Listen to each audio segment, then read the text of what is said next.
अस्सलाम वालेकुम नाज़रीन, आज हम बना रहे हैं गाजर का मुरब्बा। सर्दियाँ ख़त्म हो रही हैं तो मैंने सोचा इसका मुरब्बा क्यों ना तैयार कर लिया जाए। सबसे पहले हम गाजरों को अच्छी तरह धोकर खुश्क कर लेंगे और फिर इसको पानी से निकालने के लिए छन्नी में डाल देंगे। गाजरें हमारी साफ़ और खुश्क हो चुकी हैं तो फिर अब मैं इनको अपनी मर्ज़ी के शक्ल के मुताबिक काट लेंगे। मैंने इसे 2-2 इंच के पतले साइज़ के टुकड़ों में काट लिए है। चूल्हा हमने अपना ऑन कर दिया है और इसमें डालेंगे हम हाफ कप पानी का और इसको थोड़ा गर्म होने देंगे।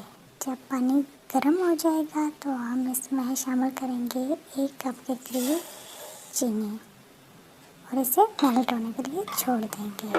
अब हम इसको गर्म होने देंगे।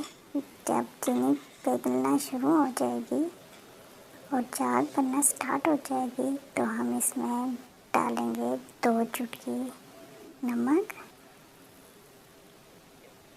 और इसे मेल्ट होने देंगे। जब चीनी अच्छी तरह मेल्ट हो जाएगी तो हम इसमें थोड़ा सा इलायची पाउडर शामिल कर देंगे और 1 चम्मच के करीब सिरका शामिल कर देंगे और इसको अच्छी तरह मिला देंगे। सिरका डालने का मकसद ये है कि शीरा हमारा जमेगा नहीं जब हम इसे फ्रिज में रखेंगे। मैंने 1 कप के करीब गाजरों को बॉईल करके रख दिया था, वो अब इसमें शामिल कर दी हैं और इसको मज़ीद 5 मिनट के लिए मीडियम टू लो फ्लेम पे हम इसको पकाएंगे ताकि गाजरें अच्छी तरह से चीनी को अपने अंदर जज़ब कर लें। पकाते हुए 5 मिनट हो चुके हैं और गाजर का मुरब्बा तकरीबन हमारा बनकर तैयार हो चुका है।